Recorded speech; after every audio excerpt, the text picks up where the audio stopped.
I think what happens is people just go, okay, I got to own Bitcoin, I got to own whatever because I know people have made a lot of money, so I just got to go figure out a way to buy those. Well, I got to own an NFT because people have made money, so I got to figure out a way to buy those.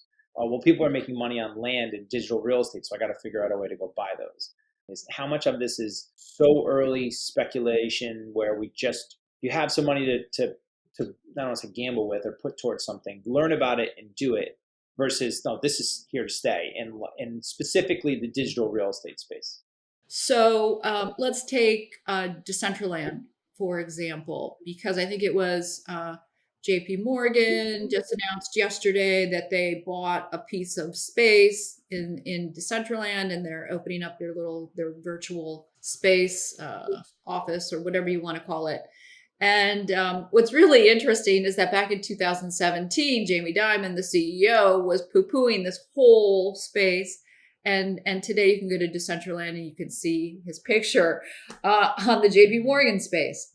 So what determines value? Uh, in Decentraland, for example, you have a fixed amount of real estate that can be purchased. All right. And it's the same thing of how you could value Bitcoin, right? With Bitcoin, there are only 21 million that can be mined. So what does that relate to? That relates to scarcity. And you can use a valuation method of what we call, some have used stock to flow when you look at valuing gold or Bitcoin or things like that. And you use a scarcity valuation. Well, I think the same thing can be applied here, that if there's only a scarce amount that is available, then that does relate to some type of value. And as far as what it's going to look like, but however, it's still speculative.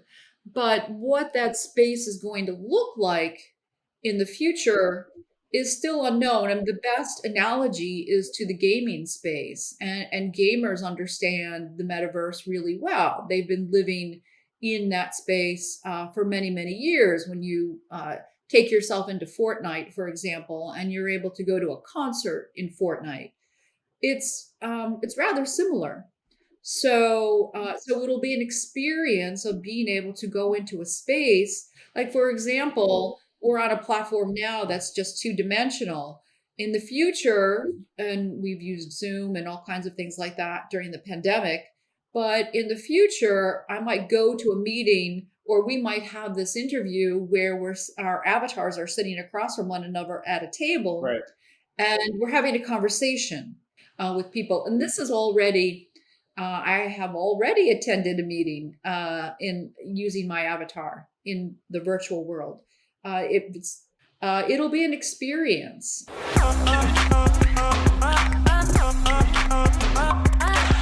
Hello, everybody, and welcome back to another episode of Leaders of Lifestyle Podcast. I'm your host, Michael Ferraro, and this week we have an amazing guest talking about a topic that everybody's talking about, but not a lot of people are experts or know a lot in, and that's why we have this amazing guest. Renee Leibler, founder and partner at Harmonic Chain, brings over 15 years of experience in tech startup space and is the founder and president of NYU Blockchain. Renee is also a professor teaching entrepreneurship and co-authored courses in cognitive entrepreneurship and blockchain. Renee is an early adopter and investor in the crypto blockchain space, and additionally has had experience as an entrepreneur in the mobile technology space as well. So Renee, thank you so much for coming on with us. Well, Mike, thanks for having me. Happy to be here. So many questions. We just kind of talked before we started about where do we want to go with this? What do we want to talk about? I think that for so many people, this is just such a big, heady topic where they feel like they're, drinking from a fire hose with all the information that kind of comes in.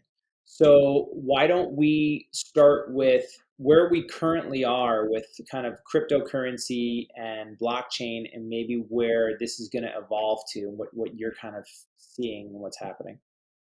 Yeah, sure. I actually like to look at this space as if we're in 1994 internet.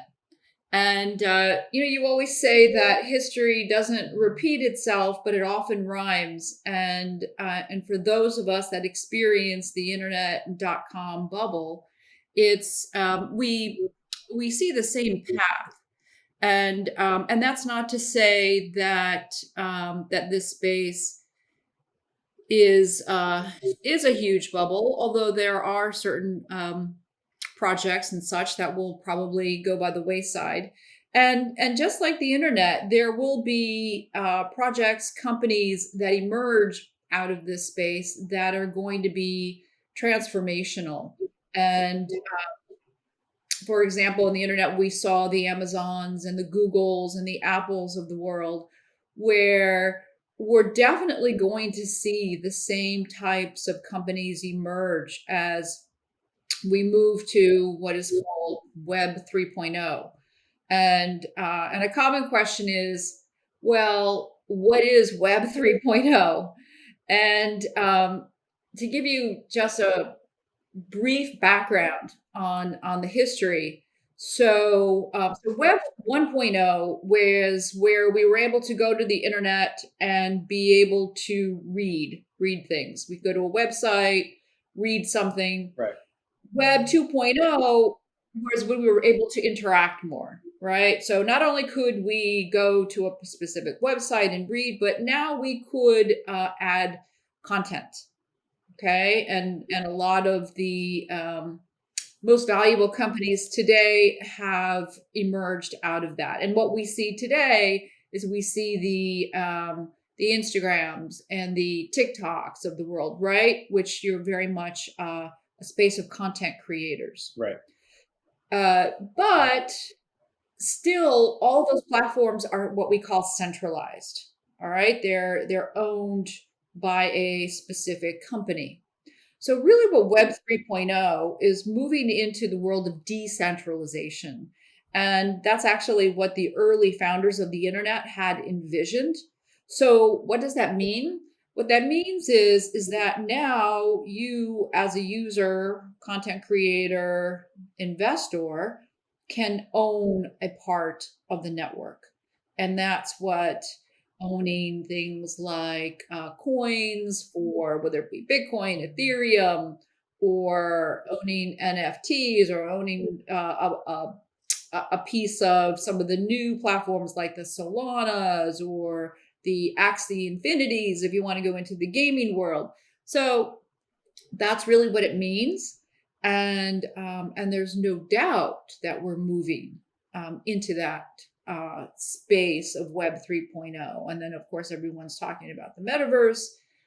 And that's just really moving from 2-dimensional to 3-dimensional. Right. And yes, it's definitely going to happen. It's not going to happen overnight, but we're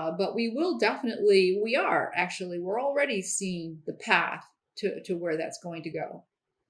So how does that, so when you're talking about something like the blockchain, right? I think what happens is people can go like, okay, I get Bitcoin. I understand store of value in a way, like, okay, this is another type of gold. But I think that what people are learning now is that, so there's the Bitcoin, the store of value, that's really created for the job of, say, being a currency. Then you have other things like Solana and or Ethereum, which is really basically like I guess not a blockchain coin, but something that is meant more for that. And I think that people get that, or they can kind of understand that and contextualize that a little bit. But then when you're starting to say like, okay, well, how's this going to actually affect me? In the future, as we go into Web 3.0, and this becomes more something that we're going to live in every single day, are you saying and are you thinking that having everything, contracts be done on blockchain, and the wallets that we have online with Solana and Ethereum on that stuff, is that how it's going to eventually become, do you think? And then part two of that question is, well, let's do that, and then I have a whole thing that I think I want to segment on just the Okay, digital yeah, world sure. itself. So where we are now is we're still at the early adopter phase. And an early adopter phase means that it's really only those that are technologically savvy are the ones that are participating in this space right now. It's still very clunky as far as owning NFTs, having to download MetaMask, as a a Chrome browser extension and all of that kind of stuff.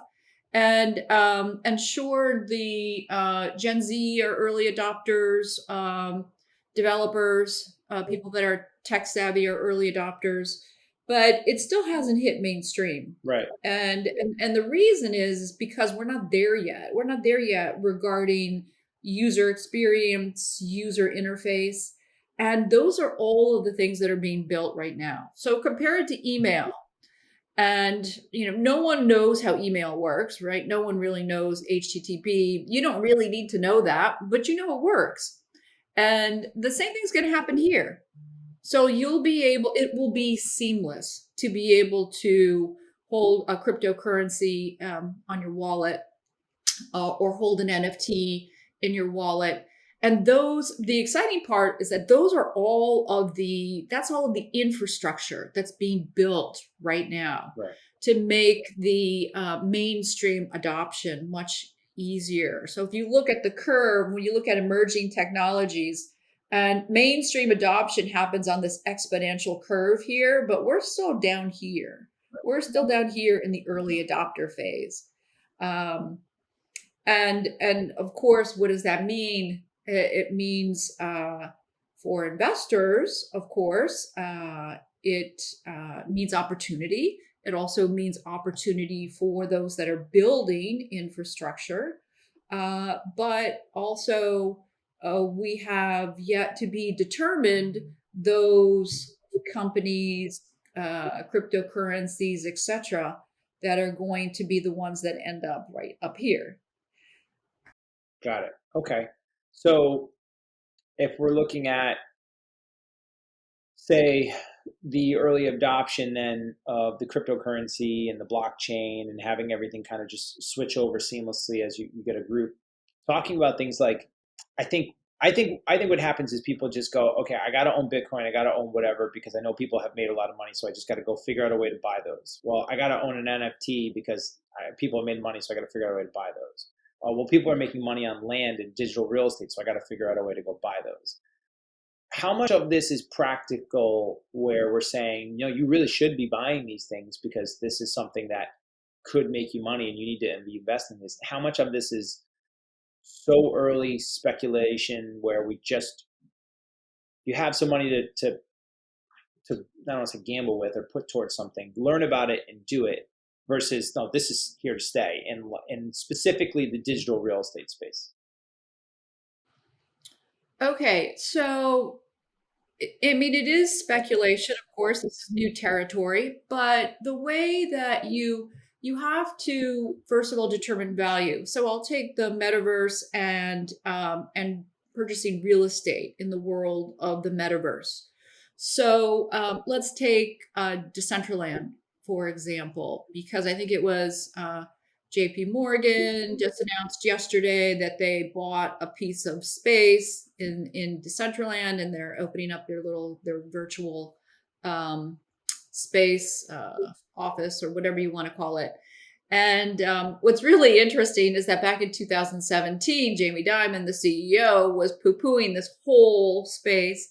And today you can go to Decentraland and you can see his picture on the JP Morgan space. So what determines value?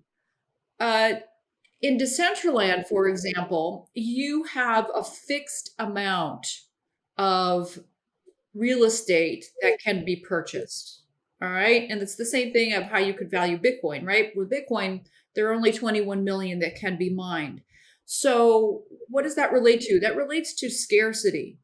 And you can use a valuation method of what we call, some have used stock to flow, when you look at valuing gold or Bitcoin or things like that, and you use a scarcity valuation. Well, I think the same thing can be applied here, that if there's only a scarce amount that is available, then that does relate to some type of value.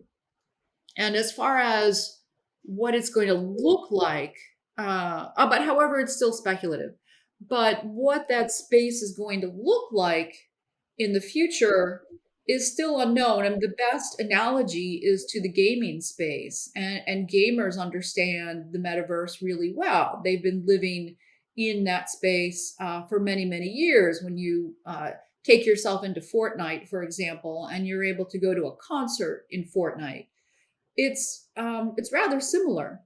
So it'll be an experience of being able to go into a space. Like, for example, we're on a platform now that's just two-dimensional. In the future, and we've used Zoom and all kinds of things like that during the pandemic, but in the future, I might go to a meeting or we might have this interview where our avatars are sitting across from one another at a table Right. and we're having a conversation. And so think about that, or you'll be able to go to a party or you'll go to a concert and you'll interact with people. And this is already, I have already attended a meeting in using my avatar in the virtual world. It's very early stages of that. But if you want to try to think about the future, that's how you'll think about the future. It'll be an experience, and there are designers, for example, purchasing real estate such that they can showcase their whether it be luxury clothing or luxury home goods, and also developing an experience. So it would be cool to be able to go into that 100,000 square foot space and be able to look at artwork, look at luxury clothing, experience what a hotel might look like in, I don't know, I'm just thinking, in Spain or something like that. So think of it as an experience and a way of experiencing things that before we have the metaverse, you could really only experience in person. So think about that being transformed to a digital virtual reality world. So, so okay. So my two things on that would then just be for just kind of I'm going down the rabbit holes as we're kind of talking. We're just letting this kind of flow.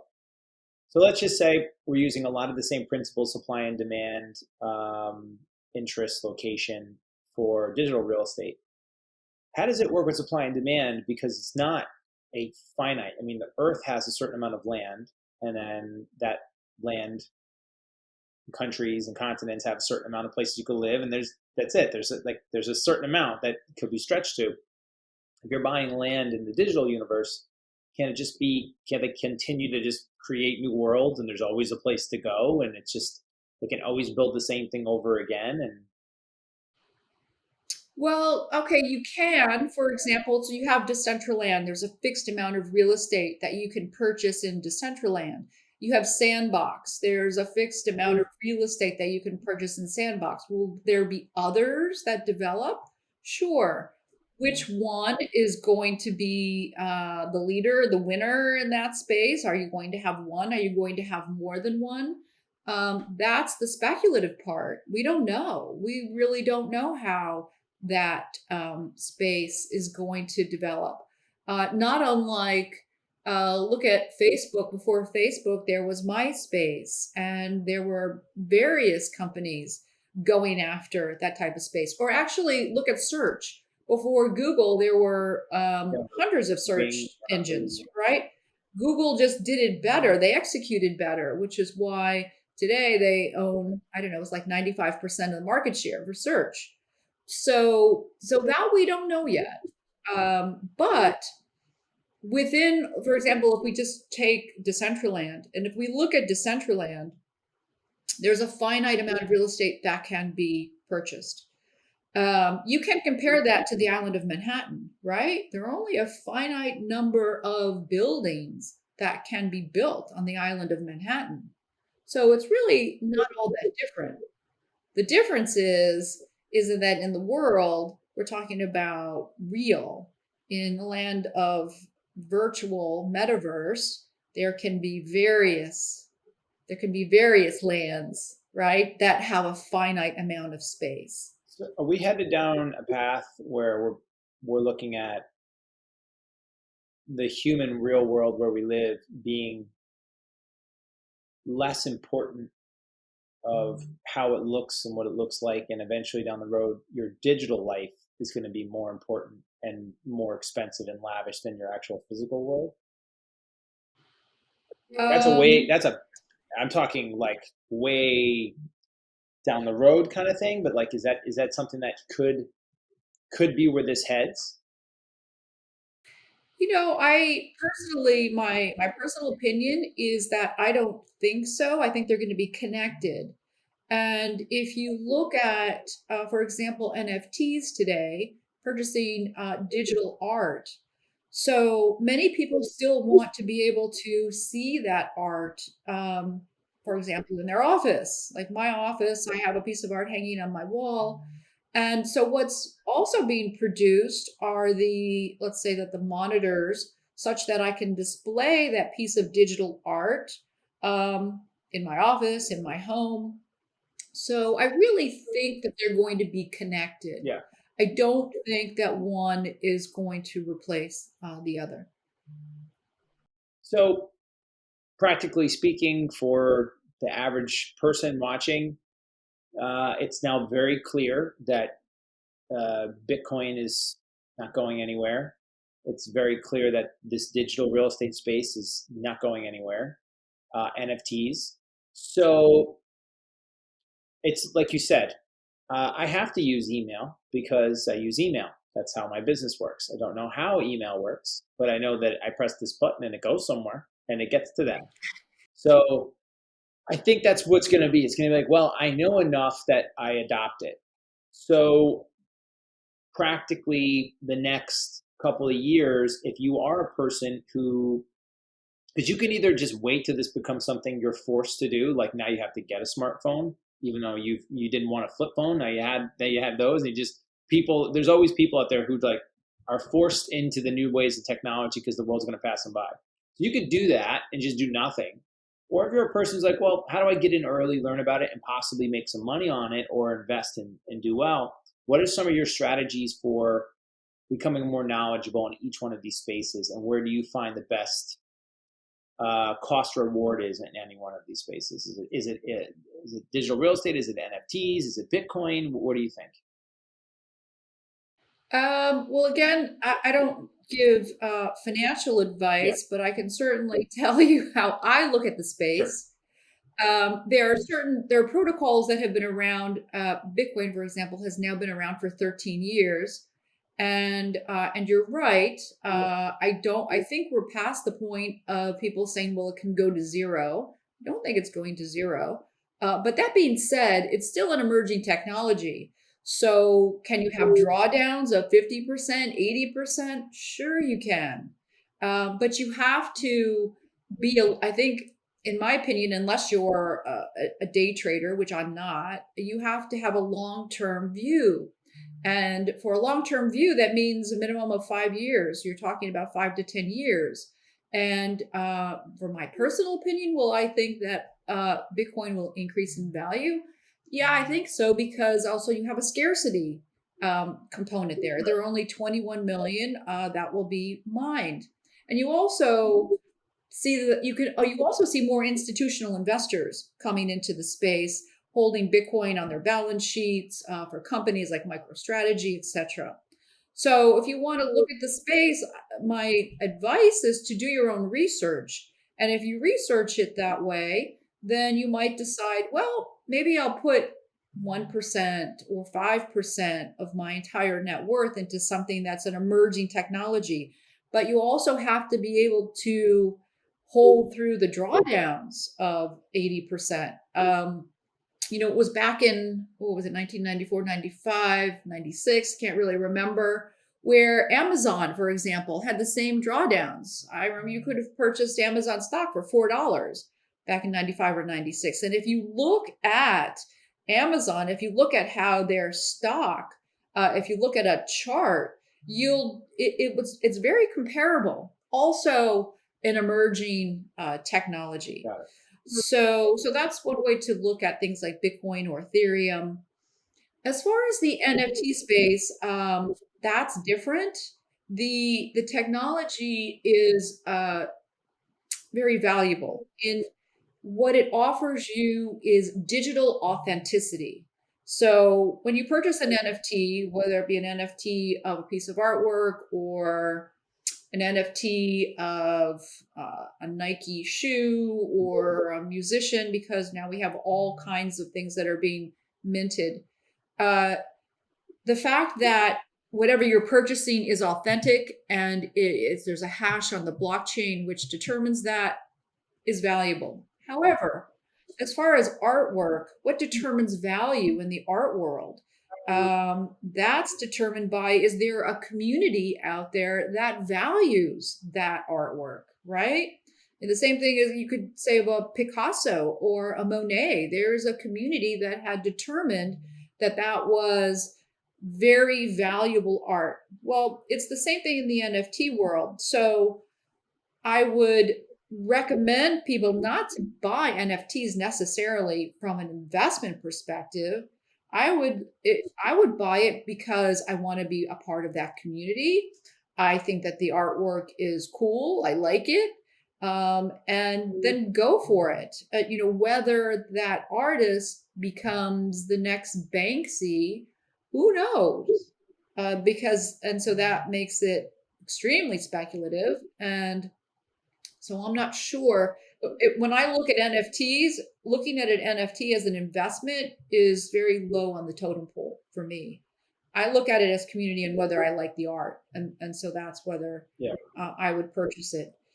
And then in the world of the metaverse and digital real estate, I think you look at it from a scarcity issue. So you're betting on whether you think that platform, Decentraland or Sandbox, is going to be the one where most people will go to, right? It's the same way that you looked at Facebook. If you're betting on Facebook, that is going to be the platform where most people will go to. So then that is what we call network effects. Network effects means that the platform becomes more valuable the more people the more users that are on that platform. And that goes back to valuing companies back in the .com era. Yeah. And I really don't think it's any different. Yeah.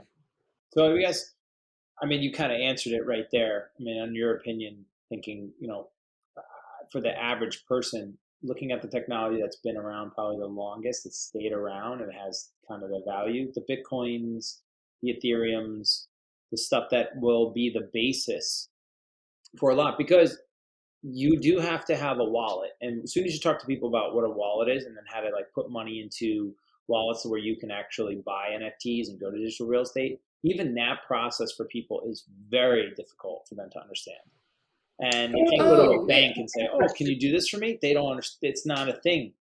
So they end up having to kind of give up on a lot of that stuff. And if you do want to buy something, or you do want to, whether it's digital real estate or a piece of NFT, you're buying it with Ethereum or Solana or something like that.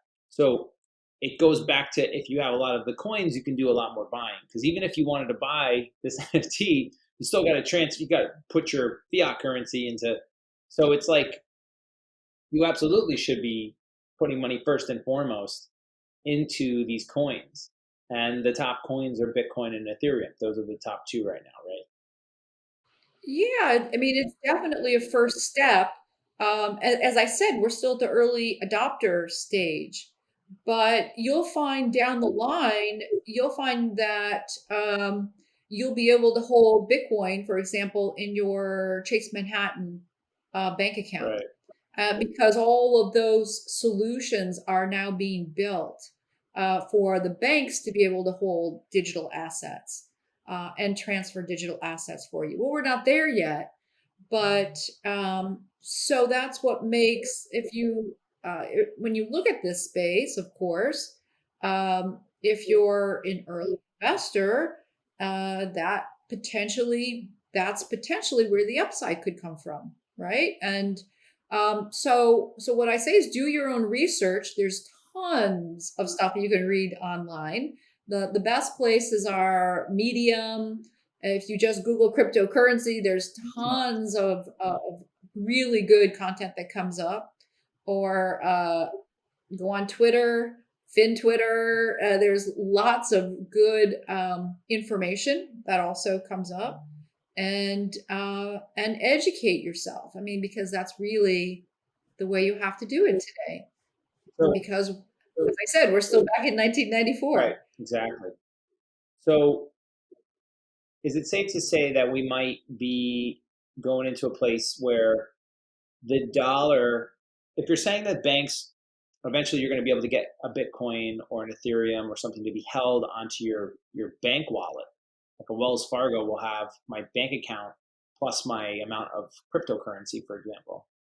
Is it safe to say that, because I always thought that the digital currency was a hedge on inflation, or it was something that was going to mess up the central banks and kind of remove the banking system the way we know it? Or are you saying that there's a chance that it's not going to hurt the banking system? It's just going to basically be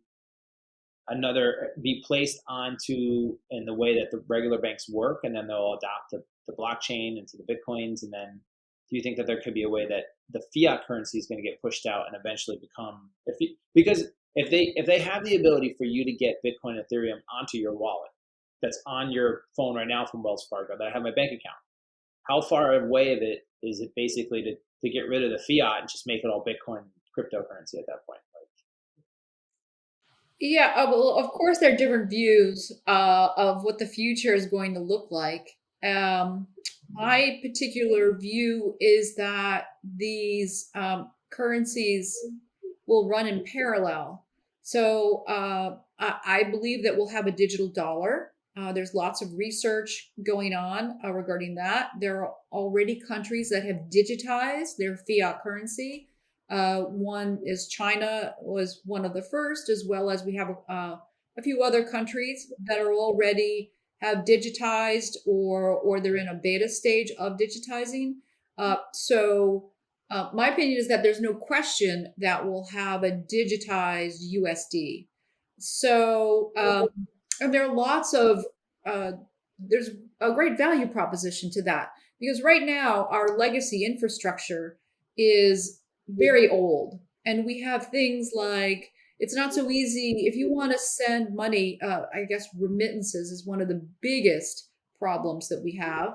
If you want to send money to let's say you have family in El Salvador, you work here in the United States, you want to send money back to your family, your mother, etc., in El Salvador, you have to go through middlemen to do that. Let's say you want to send $100, and those middlemen, whether it be MoneyGram, Western Union, extract a fee. So one of the problems that cryptocurrencies right now are solving is the transfer of value cross-border instant without having a settlement of 2 days, 3 days, a week, and at a very low or close to zero transaction fee. That's a big problem in the world. Try to send money to India, for example. You want to pay. I had someone make me a jacket in India, and I had to pay him. And I tried to do it through Chase Bank, and it was nearly impossible to send. Right, to send a small amount. It was a couple $100s. It was nearly impossible, and so that's a problem. And so that's what a lot of the solutions today that are, for example, the Lightning Network or Strike, that's built on top of Lightning, which is built on top of the Bitcoin mother chain, are going after solutions like that to be able to transfer money cross-border, instant, and at very low transaction fee. So that's one example, and I think that the big value proposition is to have an alternative. To have an alternative, you think about countries where their fiat currency has been devalued. You can look at Venezuela, Argentina, Turkey, and what if they had an alternative to be able to put their money in something else that's not controlled by the central bank? Right. So, so I think that's where the value is going to be. And I don't really think cryptocurrencies, whether you want to talk about Bitcoin or another cryptocurrency that make them about, is going to replace. But I do think they're going to run in parallel as an alternative. Got it. Makes sense. Makes sense. Is there anything that's super important now, that's topical right now, that we should talk about, or that you want to add before we go? Yeah. I guess my parting comments would be to pay attention. Pay attention to what's happening because one of I think I read one one institutional investor coins it as we're in the exponential age, and what that means is that things are moving at a very fast pace, Right. and I think the pandemic was the accelerator, and I think that you're going to see us moving faster than we've ever moved before. So, again, educate yourself. Just read about what's happening in the space, the things that are being developed. Be careful. There are lots of scams out there, just like in the beginnings of the internet. There are lots of scams. So be very, very careful. Be careful how you purchase cryptocurrency, how you hold cryptocurrency. There are lots of um, things that are happening like SIM swaps, right? Or people wanting to get a hold of your cryptocurrency that you might hold on your phone, things like that. So educate yourself, be careful out there. Uh, but it's probably one of the most exciting times I've ever seen, certainly in my whole professional career. Awesome. Renee, where can people either find out more about you, or what would you send people to go and learn a little bit more about this just in general? Yeah, sure. You can follow me on Twitter. My Twitter handle is at Renee Leibler. Or you can go to our website, www.harmonicchain.com. And if you want to get a hold of me, it's simply Renee at harmonicchain.com. And so happy to happy to come back, happy to answer any more questions. And yeah, maybe next time we'll concentrate on one space. We're going to see how the results come from this, and see where people, what the comments are like, and where people are most interested to kind of talk about now. And who knows, by the time that we do that, is everything moves so fast, maybe it'll be something else that just popped up. But Renee, I want to thank you so much for coming on. It's been an absolute pleasure. I'll always love speaking to you, and I think we're going to get a lot from this, and I hope you can come on again soon. Yeah, but it'd be my pleasure, and thanks for having me. All right, Renee, take care. And everybody else, Leaders of Lifestyle Podcast, thank you so much for watching. Until next time, take care.